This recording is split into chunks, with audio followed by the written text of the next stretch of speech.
글로벌 외신을 전하는 외신 인사이드입니다. 박지원 리포터. 네. 안녕하셨어요, 한 주간? 안녕하세요. 네, 오늘 소식 뭐예요? 전해주시죠. 네, 지난해 중국 주택 가격이 급등세를 보이면서 부동산 버블이 아니냐 하는 우려를 낳았었는데요. 2017년 새해에는 중국 부동산 시장 어떻게 움직일까요?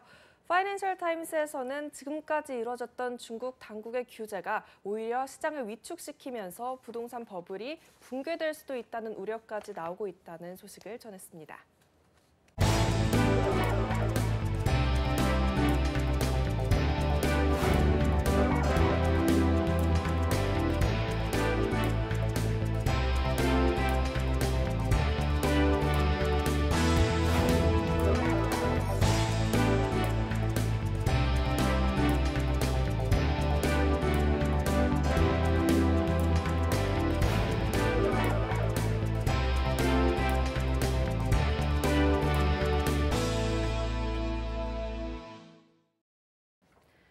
네, 먼저 이 부동산 버블 여부에 대해서 어떻게 정해지는 건지 설명해 주실 수 있나요?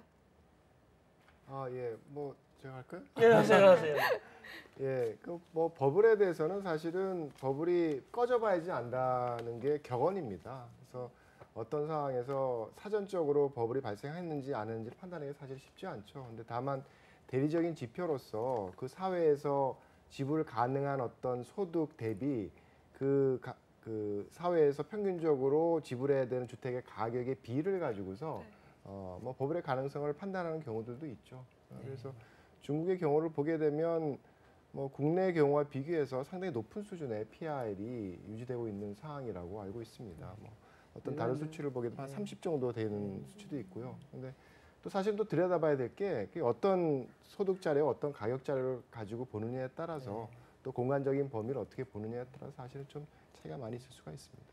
보통 버블, 그러니까 자산 가격의 버블을 판단할 수 있는 그 사전적인 그 디텍션은 그 학계에서도 그 불가능하다 이렇게 보통 얘기를 하고 있습니다. 그러니까 그 엑스 안테와 엑스 포스트가 있는데 보통 이제 사후적으로 디텍션 되는 부분이 이제 버블이다 아니다를 판단할 수 있는 근거라고 볼 수가 있겠고요. 다만 확인할 수 있는 것 중에 하나가 이제 이 교수님 말씀하신 대로 펀더멘털한 요소에서 다 설명이 가능하냐. 예를 들어서 지난해에 급등했던 그 가격 자체도 펀더멘털한 요소에서 설명이 가능한 범주 안에 있느냐에 대한 부분이라고 한다면 그것이 버블이 아니라고도 판단할 수가 있겠지요. 근데 그 이제 펀더멘털한 요소가 이제 경제적인 요소가 있고요. 그다음에 인구 구조적인 요소가 있습니다. 경제적인 요소의 가장 대표적인 것이 이제 소득이라고 볼 수가 있고요. 인구 구조적인 측면에서 본다면 가구와 연령이라고 볼 수가 있겠습니다. 또 다른 하나의 측면은 공급입니다. 공급 파트가 사실은 주택 가격의 매우 큰 결정적 요소인데요. 이러한 요소들이 충분히 설명 가능한 범주 안에 있다면 버블이라고 볼 수가 없는 거고요. 그거를 설명하기 힘든 정도로 큰 폭으로 상회했다고 한다면 그건 이제 버블이라고 보통은 판단할 수가 있겠죠. 네. 그럼 이 중국 당국에서는 부동산 버블이다라고 판단을 하고 여러 가지 억제책을 내놨잖아요, 그동안. 구체적으로 어떤 것들이 있었나요? 지금 이제 우리나라로 치면 이제 주택 가격 대비 우리나라 LTV 규제가 있죠. 마찬가지로 중국도 집값 처음에 주택을 첫 구매자에 대해서 얼마까지 주택 담보대출을 해주느냐 이 한도에 대한 축소가 있었고요. 네, 대출 한도 축소가 있었고요. 그다음에 이제 주택에 대해서 선급금이라고 우리나라도 이제 계약금 지불하는데 중국의 일선 도시 같은 경우에는 그게 무려 40%였는데 이걸 50%로 상향하는 상당히 많은 금액을 먼저 선투입해야 하는 이런 규제도 있고요. 그리고 뭐 뉴스 보시면 아시겠지만 중국 사람들이 집을 여러 채 투기하기 위해서 이혼한다. 그래서 가구당 주택 구입 수를 2채로 한도를 규제하는 이런 것들이 이제 도입이 됐습니다. 그렇게 투자 목적으로 이혼했다가 진짜 이혼이 되던데. 영원히 헤어지나요? 근데 그 뭐 한마디만 보태면 이게 버블이냐 아니냐 이게 아까 우리 송 박사님이나 이 교수님이 똑같은 말씀해 주셨는데 그건 버블은 깨져봐야 버블인가 하는 것 같아요. 네. 깨지기 전까지는 버블인지 아닌지를 알 수가 없는 것 같고 근데 중국은 지금 단순하게 이게 뉴욕이나 아니면 런던이나 동경이나 이런 데하고 비교할 수가 없는 상태인 게 다른 나라들은 성장이 굉장히 안정적으로 가는 나라들이거든요. 뭐 많아봐야 3%. 네. 안 되는 나라 일본은 0% 마이너스도 나오고 일본 뭐 요즘 아베노믹스 때문에 조금 플러스 가긴 하지만 그거 곧 망할 거고 뭐 그 정도니까 굉장히 안정되고 성숙된 사회에서의 주택 가격과 여전히 고도 성장을 가고 있는 나라의 주택 가격은 달라요. 왜냐하면 잘 아시지만 미래 발생한 일 다 선반영하잖아요. 주식시장. 네. 네. 부동산 시장도 선반영하거든요.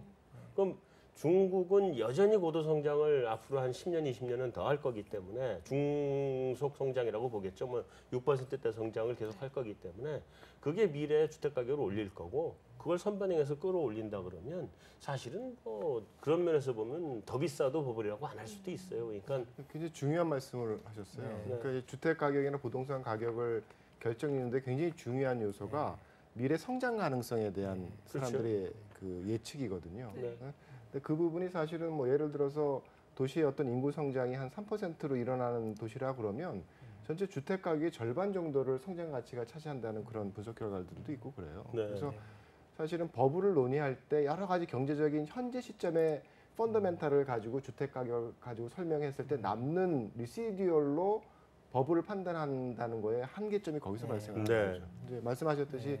중국이라는 게 앞으로 어쨌든 인구 구조 자체는 사실 우리나라하고 좀 비슷한 부분이 없잖아 네. 있죠. 네. 이게 뭐 그 경제 활동 인구, 생산 가능 인구의 어떤 정점이 뭐 조만간 도래하는 그런 상황이긴 하지만 후발주자이기 때문에 이제 부동산의 자산을 축적한 계층이 뭐 일본이나 한국과는 틀리게 40대 주변에 이제 포진을 하고 있거든요. 그래서 이 연령대들이 계속적으로 그 연령이 높아지면서 주택 시장에 굉장히 높은 그 수요 계층으로 남아 있는데 반해서 시장에서 빠져나가는 어떤 수요 계층은 굉장히 그 소비가 적은 계층들이 빠져나가기 때문에 총 수요의 관점에서 보게 되면 중국은 상당 기간 좀 성장의 가능성이 있다고 저는 네. 판단합니다. 그런 것들이 분명히 좀 반영이 되는 구조가 있겠죠. 장기적으로 보게 되면.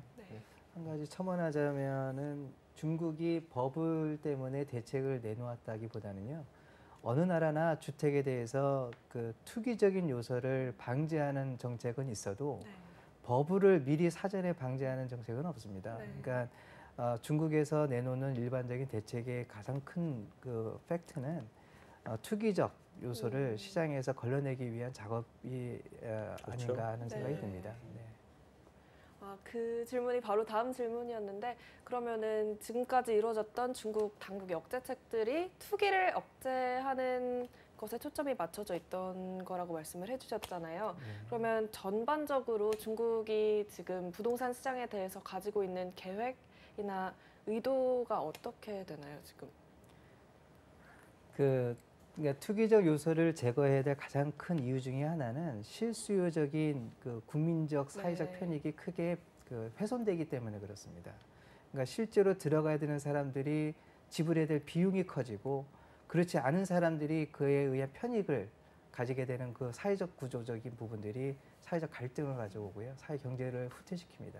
그러니까 그 부분 때문에 일본 모든 국가에서는 주택을 보유하게 하고 주택 시장을 안정화하게 하고 그런 부분에 대책이 많이 집중되어 있고요. 반면에 투기적인 요소가 나타날 때 항상 제거하는 방향인데요. 중국의 방향성도 저는 그러한 큰 범주를 벗어나고 있지는 않다고 보입니다. 네. 일반적으로 LTV라든가 대출을 제한한다든가 주택수를 두 채로 이렇게 제한하는 그 대책의 그 중심에는 어떻게 보면은 한 사람이 너무 많은 주택, 한 사람이 너무 많은 대출 이런 것들을 사전에 방지하면서 나타나는 어떤 사회 그 구조적인 그 주택 시장과의 그 연계성을 고려한 부분이 아닌가 하는 생각이 듭니다. 어쨌든 지금까지 이제 그럼 일선 도시들에 대한 억제책이 효과를 발휘하면서 좀 그 급등세가 좀 진정이 됐다고 하는데 이에 따라서 이게 좀 심각해진다면 중국 경제 성장의 전반에 좀 타격을 줄 수도 있다라는 부정적인 전망도 나오고 있더라고요. 이 부동산 시장의 활성화와 경제 전반의 성장세 간의 상관관계에 대해서 좀 더 자세히 짚어주세요. 중국의 경우 만약에 주택담보대출 우리나라와 비슷한 구조로 만약에 그 연계되어 있다고 가정을 한다면은요, 그 주택 가격의 하락은 주택 금융 시장에 직접적인 영향을 줍니다. 그러니까 중국 내에서도 그 주택담보대출 구조가 그 어떻게 구성되어 있느냐에 따라서 주택 가격이 만약에 위축이 되거나 하락이 본격적으로 접어들게 되면 주택을 통한 실물 자산으로서의 실물 경제로의 침체로까지 이어질 수도 있습니다. 네. 특히 주택 금융이라는 것이 매우 큰 요소여 가지고요. 거기에 따르는 중국 전체 경제에 미치는 영향을 생각해 볼 때 그렇게 쉽게 주택 가격을 바라보지는 않을 것 같습니다. 2015년 가을에 중국 경기를 한번 보려고 중국을 갔다 왔었어요. 네. 그때 뭐 이제 중국의 그 연안 쪽의 메이저 도시는 대체로 다 훑고 왔는데, 그러니까 뭐 베이징, 샹하이, 그다음에 뭐 항저우 뭐 이런데 뭐 쫙 훑었는데, 그때 사실은 그 재작년이죠. 재작년에 중국 경기에 대해서 제일 걱정이 뭐냐면 경기 급락 아니냐. 네. 이게 이제 그 경착륙 할 거다라는 우려가 굉장히 많았고, 그때 제가 중국 그 사회과학원의 연구원들한테 집중적으로 물어본 게, 얘네 그 급냉하면 어떡하냐, 5%대 떨어지면 어떡하냐 성장률. 사실 그때 그 걱정을 했어요. 네. 5%대까지 갈 수 있다는 걱정이 굉장히 많았고, 근데 그때 뭐 자기들은 뭐 6%대를 지킬 거다 이런 얘기들이 계속 나왔는데 결국 6.5%를 지켰잖아요. 네. 그 지킨 거를 부동산 경기로 지켜낸 거거든요.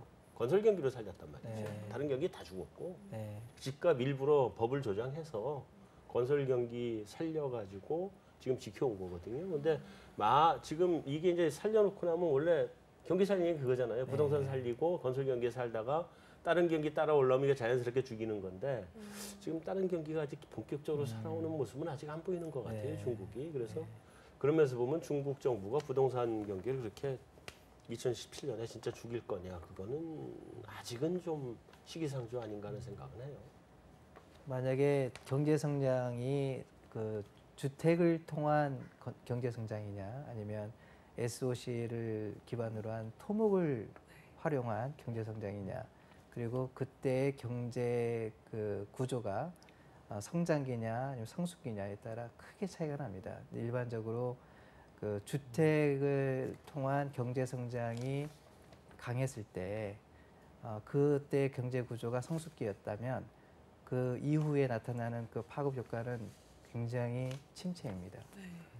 그러니까 만약에 중국이 그렇다는 얘기는 아니고요. 주택 경기 부양을 통한 경제 성장이라는 것이 위험성이 있다는 것입니다. 한국 케이스가 참 걱정이 되는 부분이에요. 그러니까 뭐 주택 수요라는 게 무슨 창조 경기처럼 뭐 새로운 수요를 창조하는 게 아니잖아요. 그러니까 좀 당겨 쓰고 뭐 이럴 뿐인데, 그걸 먼저 많이 써버리면 나중에 좀 쓸게 없어지죠.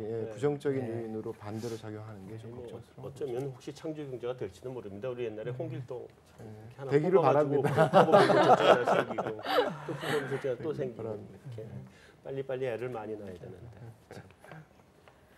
네, 그럼 마지막 질문인데요. 네. 흐름에서 약간 벗어날 수도 있지만, 중국이든 우리나라든 부동산 시장이 좀 버블이 꺼지면서 거기서 자금이 빠져나오면 그 자금이 주식 시장이나 다른 시장으로 옮겨간다고 보시나요? 지금 그렇게 전망하시는 분들이 꽤 많아서 올해 중국 증시에 대해서 좀 기대도 좀 있는 것 같아요. 네.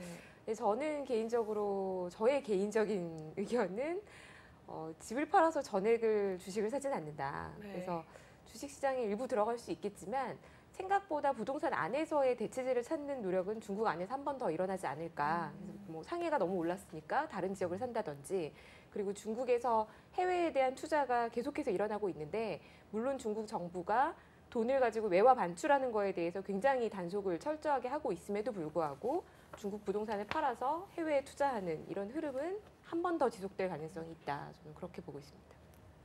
우리나라에서도 그 논란은 많았어요. 옛날부터 부동산 시장에서 돈 빠져나오면 주식시장 간다, 서로 왔다 갔다 한다는 논란은 많았는데요. 직접적인 연관성은 그렇게 별로 네, 보이지 생각보다 않더라고요. 그렇게 크지 않습니다. 그렇게까지 보이진 않더라고요. 모르겠어요. 그래서 결론은. 네.